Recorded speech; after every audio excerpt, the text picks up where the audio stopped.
थोड़ा सा रास्ता दे।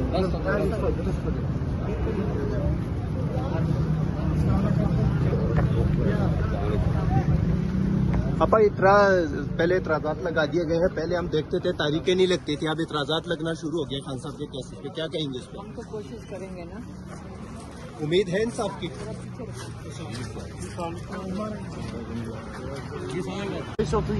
देखिए, उस पर दफ्तर ने हस्बे मामूल एतराज़ात लगाए हुए थे।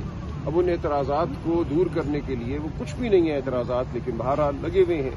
तो हमारे वकील उज़ैर भंडारी साहब ने यही कहा कि इसको अगले हफ्ते रख लें, उस वक्त तक हम जो भी एतराज़ात हैं वो दूर कर देंगे।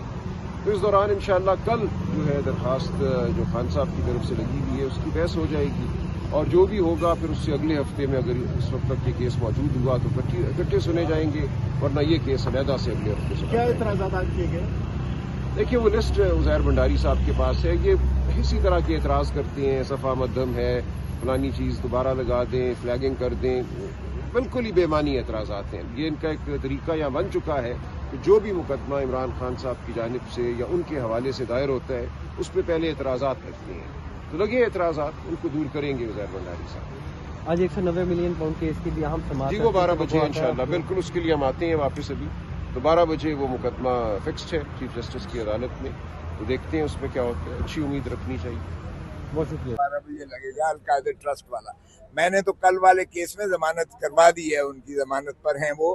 ये केस एक रह गया है, ये 12:30 बजे। ये जो अभी समाअत उस्मा खान ने दरखास्त दी थी उस हवाले से क्या पेशरफ्त हुई है? लेकिन मुझे उसका इल्म नहीं है, सिवाय इसके कि ये मैंने देखा है। वो बैठे हुए थे करामत भंडारी साहब जो उनके वकील साहब हैं, और सलमान अकरम राजा साहब आए हुए थे।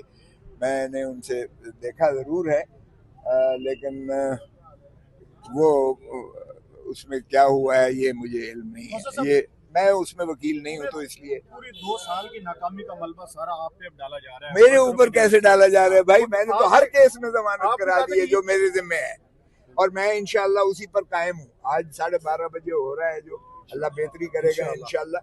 अगर ये ट्रोलिंग मेरी करवा रही है, हुकूमत करवा रही है इस तरीके से, तो मैं तो आप फिक्र न करें। पीटीआई के वर्कर्स को अगर मिसगाइड किया जा रहा है तो मैं उसका तो जिम्मेवार हुकूमत ही को समझता हूँ। अगर वो डिसइंफॉर्मेशन फैला रहे हैं, देखिए मेरे हिसाब से तो मैंने हर केस में करवा दी है। कल वाले केस में भी वो जमानत पर है। ये आप पता नहीं किस तरह से ये खबरें चला रहे हो कि मेरी वजह से कोई तवालत हुई है। आपके सामने 2 घंटे मैंने बहस की, और उसमें भी सरकार ने, इलेक्शन कमीशन ने कहा कि हमारा वकील जो है वो एडवोकेट जनरल बन गया, हमने वकील रखना है। आपके सामने है वो मुलतवी हुआ है, और पेपर बुक हालांकि उसी दिन छपी थी। मैंने कहा इसके बावजूद मैं चाहता हूं कि आप इसको सुने, हालांकि उसमें मेरी जमानत हुई है, इमरान खान की उसमें जमानत पर है। मैं अपने वादे पर जो है कायम हूं, और मैंने जमानत करवा दी है। तो आज वाला केस 12:30 बजे वाला एक ही केस है जिसमें इमरान खान साहब की जमानत मकसूद है। और वो चौधरी एतजाज हसन भी रात मेरे पास आए हुए थे। मैंने उनकी भी जो मैं मुआवनत कर सकता था मैंने उनको वो कागजात दिए हैं। अब देखते हैं, अल्लाह बेहतरी करेगा इंशाअल्लाह। मैं वापस आ रहा हूँ। ये बताइए कि एतजाज हसन साहब को दोबारा से क्यों लाया गया? क्या पीटीआई की जो वकला हैं उन पर अदम एतमाद का इजहार किया गया है? ये मुझे नहीं पता है कि, लेकिन जो उन्होंने मुझे एतजाज ने बताया कि वो मेरे पास तशरीफ लाए थे। अलीमा खान साहबा आई थी, वो जो है सलमान अकरम राजा साहब आए थे, और उनके पास जो है ये लोग गए थे, और इन्होंने कहा कि जो है सदा करें। तो वो एतजाज हसन सीधा मेरे पास आया, उसने कहा मेरी इसमें बताएं, अपडेट कीजिएगा। तो रात भी मेरे पास 2-3 घंटे रहे, उससे पहले भी 2-3 घंटे रहे। हमारे पास जो चीज़ें मकसूद थी मैंने उनको फराहम कर दी हैं, और आज जो है मेडिकल पर उनका जो है जाहिर है कि थ्रस्ट होगा। और बाकी वो अल-कादरिया जिसे 190 मिलियन पाउंड का केस कहते हैं, उस केस में वाकयात में भी मैंने पहले यानी सजा से पहले मैंने जमानत करवा दी थी उसमें। और अब भी मुझे यकीन है कि क्योंकि कोई शवाहिद उसमें नहीं है, वो इंशाल्लाह आप देखेंगे कि मेरिट्स पर भी बहुत अच्छा केस है, वो काबिले जो है वो सजा मुअत्तली का है।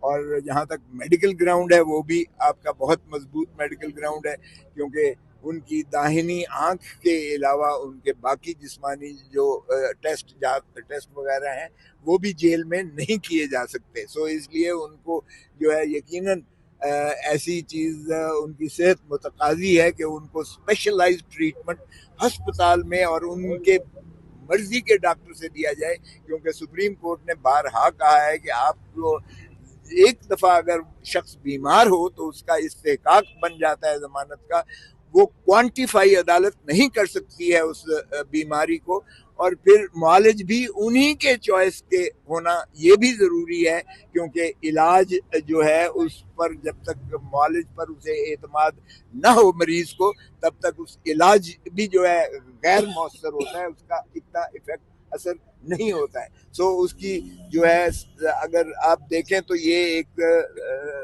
मेडिकल के अलावा एक साइकोलॉजिकल जो है बायोलॉजिकल साइकोलॉजिकल इसकी मेडिकल ट्रीटमेंट जो है सारी क्यूमुलेटिव होती है। इसका जो है बिल्कुल एक होता है, और उसमें फैमिली का होना साथ भी, अपने ज़ाती नॉलेज का होना भी साथ ज़रूरी होता है। अगर आपने किसी की सही माने में जो है सेहत के बारे में आपने तशखीस करके उसका इलाज करना है तो ये अवामिल जो है लाजिम होने चाहिए। तो इसलिए मुझे आज कभी उम्मीद है कि एतजाज हसन, मैं भी मौजूद हूँगा क्योंकि वो मुझे ही आकर उन्होंने वो मुझसे लिखवाई है दरख्वास्त, तो मैंने लिख कर दी है, तो वो तमाम चीज़ें जो है इंशाल्लाह आज उम्मीद है। सरदार लतीफ खोसा साहब, आपने जो बात कही है कि इमरान खान जो ईद है वो घर पर गुजारेंगे, इस दावे के बाद बहुत से लोग ये सवाल कर रहे हैं कि लतीफ खोसा साहब ने किस बुनियाद पर ये दावा किया है? ओ भाई, मैंने अपने तजर्बे की बुनियाद पर किया है। मैंने इंशाअल्लाह का लफ्ज कहा है, जो अल्लाह को मंजूर होगा, और अल्लाह को जुल्म कभी भी जो है वो कबूल और मंजूर नहीं होता है। अल्लाह हमेशा मजलूम का साथ देता है। और देखें 3 साल 2.5 साल से तो उनको पाबा सलासल है, अंदर है, जेल में है, सऊबत काट रहे हैं, और कितनी उससे जो है आप सऊबत कटवाओगे, कितनी आप सजाएं दोगे। और फिर मैंने कहा कि ये जो बैनुल अक़वामी मैंने जो हालात देखे हैं और पाकिस्तान के अंदरूनी हालात देखे हैं, मेरा ख्याल में ये हालात इसी चीज़ के मुतकाजी हैं कि इमरान खान को मुखलसी फौरी दी जाए, क्योंकि इमरान खान ही कौम को जो है एक खुशी और एक आस और एक उम्मीद दिला सकता है और दे सकता है। तो मुझे अपने तजर्बे की बुनियाद पर, और फिर मैंने तो कल वाले केस में जमानत करा दी है, अब एक केस सिर्फ रह गया जिसमें बदकिस्मती से मैं अब आ तो रहा हूँ, लेकिन मैं वकील बुनियादी तौर पर इंचार्ज उस केस का नहीं हूँ। तो ये ज़हन में रखें, अगर ट्रॉलिंग मेरी करनी हो तो हुकूमत जरूर करवाए, लेकिन ये सोच के करवाए कि मेरे हर केस में जो मेरे सुपुर्द जिम्मे है उसमें मैं जमानत करवा चुका हूँ उनकी। अच्छा लतीफ खोसा साहब, जितने केसेस हैं उनमें, जितने भी इमरान खान के केसेस, उनमें तमाम में इमरान खान के जितने केसेस हैं वो उनमें जमानतें हैं, जो भी केस होता है उसमें आप जमानत करवा लेते हैं। इसके बावजूद ये लोग कौन है जो आपकी ट्रोलिंग करते हैं? वो पीटीआई के कोई नुमाइंदे हैं, वर्कर हैं, या फिर आप ये मलबा हुकूमत पे डाल रहे हैं? देखें, वो हुकूमत ने तो माशाअल्लाह एक डिसइंफॉर्मेशन सेल खोला हुआ है। उनको तो ये सूट करता है कि वो इस तरह की एक ट्विस्ट दें कि हमारा वर्कर जो कि बहुत मुखलिस है और जो जान निसार करता है इमरान खान के ऊपर, वो हर वक्त इसी चीज़ का मुतकाजी होता है और मुल्तमस है और मुतजस्सिस है, मुतमन्नी है, और हमारे ऊपर भी वो प्रेशर डालता है कि आप क्यों काम इस्तेसाल कर रहे हो। तो मैं अपने वर्कर्स को या पीटीआई के कारकुनों को बिल्कुल इससे जो है मैं मासूम समझता हूँ, और वो उनके जज्बा काबिल कदर है। ये ट्रोलिंग मेरी ये हुकूमत करवाती है, जब वो एक ऐसा डिसइंफॉर्मेशन। अब कल आपके सामने है सारा, 2 घंटे मैंने बहस की है। तारीख किसने मांगी है, किसने मांगी है? अंधे को भी पता है कि उसने कहा है कि हमारा वकील जो है नहीं है इलेक्शन कमीशन ऑफ पाकिस्तान, और जजों ने कहा कि भाई तुम जो इतनी खड़े हुए हो तो तुम क्यों हो। और मैंने कहा जज साहब, जिसने सजा करवाई थी, जो इलेक्शन कमीशन ऑफ पाकिस्तान ने वकील रखा था, उसको इनाम के तौर पर एडवोकेट जनरल पंजाब बना दिया गया है। सो इसलिए ये नया वकील रखना चाहते हैं। तो तारीख अगर ली तो वो सरकार ने ली और इलेक्शन कमीशन ऑफ पाकिस्तान ने ली। ट्रोलिंग मेरी क्यों करते हैं और किस लिए कर रहे हैं, ये मेरी समझ से बाहर। और फिर उस केस में मैंने जमानत करवा दी हुई है, कल वाले केस में जमानत पर है इमरान खान साहब। ये बिल्कुल इमरान खान साहब जमानत पे हैं, लेकिन जो सवाल हो रहा है वो हो रहा है कि इमरान खान साहब को जो अस्पताल मुंतकिल करने के हवाले से। सर, जब ये रूल के हवाले से बात की गई तो आपने कहा कि कल तक इसको रख लें, और आज भी यही कहा जा रहा है कि इमरान खान का जो केस है 1 हफ्ते की डेट इसलिए ली गई कि कल वाला केस खराब ना हो। सर, कल के बारे में बताएंगे, कल जे रूल के ऊपर आप जजेस को मुतमईन कर पाएंगे? सर, तोशा खाने में तो जमानत हो चुकी है, लेकिन जो इमरान खान को जेल मुंतकिल करने के हवाले से उसकी कल क्या अपडेट होगी? सर, ये भी समझ ये सब गैर मुंतखब लोग हैं जिनको घर वालों ने वोट नहीं दिए, मोहल्ले वालों वोट नहीं दिए, उनको स्टैब्लिशमेंट ने पाकिस्तान पर मुसल्लत कर दिया है। तो ये तो सर्टिफाइड चोर हैं और कौन नहीं जानता। और दूसरी बात, यही वो फॉर्म 47 के चोर हैं ना जो कहते होते थे कि पेट्रोल महंगा होता है तो वजीर आजम चोर होता है, पेट्रोल महंगा होता है तो सदर चोर होता है, पेट्रोल महंगा होता है तो वजीर आला चोर होता है। तो अब ये चोरों का टोला जिन्होंने पाकिस्तान की तारीख का इतना ज्यादा पेट्रोल की कीमत बढ़ा दी है, लोग तो पहले 2 वक्त की रोटी से तंग हैं, महंगाई है, बेरोजगारी है, अफरा तफरी है, और इन लोगों ने सिर्फ अपनी जेब में भरने के लिए, ढाका मारने के लिए इन लोगों ने अपने अपने वो जेट तैयारे खरीदने थे 11-11 अरब के, तो इन्होंने अरबों रुपया लोगों को डाल दिया बोझ। तो मेरा ख्याल है इनको शर्म और हया होनी चाहिए। और अब थक गई है कौम, जो इनको लेकर आए हैं उनको भी सोचना चाहिए।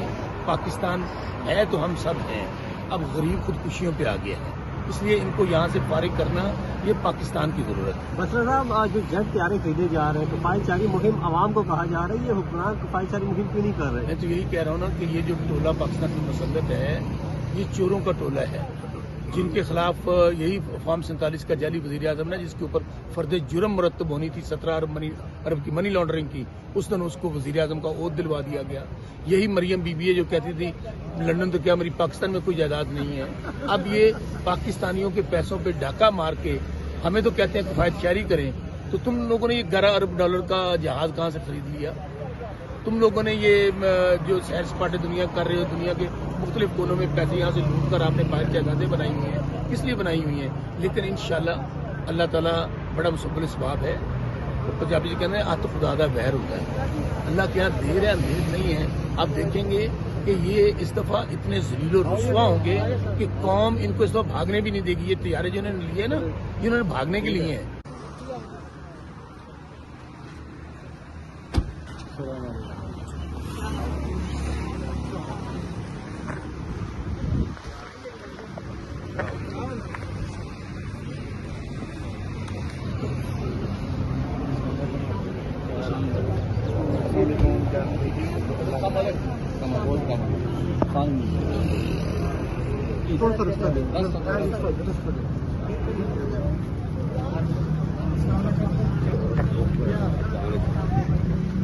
आपा पहले इतराजात लगा दिए गए हैं, पहले हम देखते थे तारीखें नहीं लगती थी, अब इतराजात लगना शुरू हो गया खान साहब के केसेस पे, क्या कहेंगे इस पर? हम तो कोशिश करेंगे ना, उम्मीद है इंसाफ की।